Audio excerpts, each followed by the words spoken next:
A little over 1 month, hundreds of people in a northeast Ohio county could be losing their only mode of transportation, leaving riders wondering how they're supposed to get to work or even pick up groceries.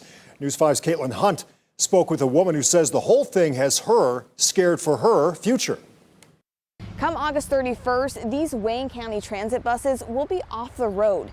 And one woman says that could mean the loss of her job and her independence. I would say it's 5 out of 5 stars. Autumn is one of over 200 riders who use the bus system.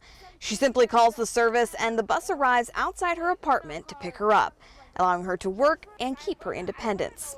My independence is really important to me, and I just really didn't want to have to rely on my friends all the time. That's why Schuring says she was angry and even a little scared when she received a letter announcing the end of this service with no alternatives. How can you say that the service is ending without a solution in place? Surely they would have given us a solution before just telling us, sorry guys, you're out of luck, I guess. You're going to have to find a different way to get to work. Community Action Wayne Medina is one of several organizations in charge of the transit service. President James Fox says budgeting issues and lack of sustainability are what drove the decision to cease operations. The needs of a rural transportation system are somewhat unique. When you look at a large public transit, looking at a 560 square mile area in Wayne County can be really challenging to figure out what kind of system makes the most sense. In 2023, over $1.7 million was spent on the service, which included over 20,000 trips for the general public, private institutions, and individual riders. While Fox says solutions are on the way, he tells us it will take at least a year. Soon, the city of Worcester will be the holder of the grants that funded the transportation system. Conversations are happening now between the city of Worcester, Community Action, and other leaders to create a new service.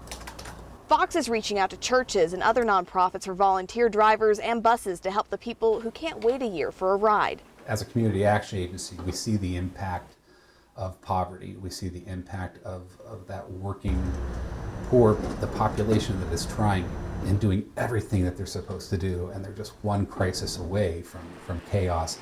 And transportation can really be one of those initiating events. So we want to try to minimize that to the extent possible. Schuring is one of those who fears she'll lose her job once the transit system ends.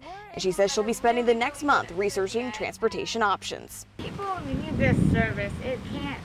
It can't go away. It literally can't. People are depending on it to get to work, to get to medical appointments. Community Action will be hosting 2 public meetings this Thursday to discuss transportation. Comments, questions, and concerns are welcome. Information on those meetings are on our website. In Wayne County, Caitlin Hunt, News 5. Just yesterday, in fact, we followed through on a new kind of public transit hitting roads in Lorain County. The county partnered with a micro transit company to bring on-demand transit service to Lorain and Elyria, and Via LC was launched yesterday. People who need a ride make a phone call or use an app to set up a pickup location and a destination.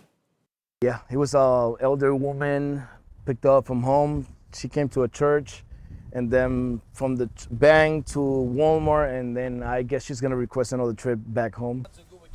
There you go. Commissioners say while wait times for traditional transportation in Lorain County averages about 2 hours, it'll take about 15 minutes to hail a ride with Via LC.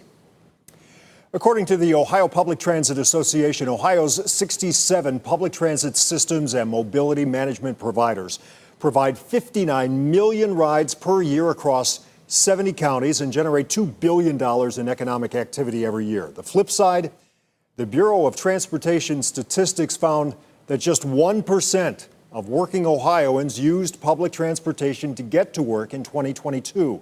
National average, 5%.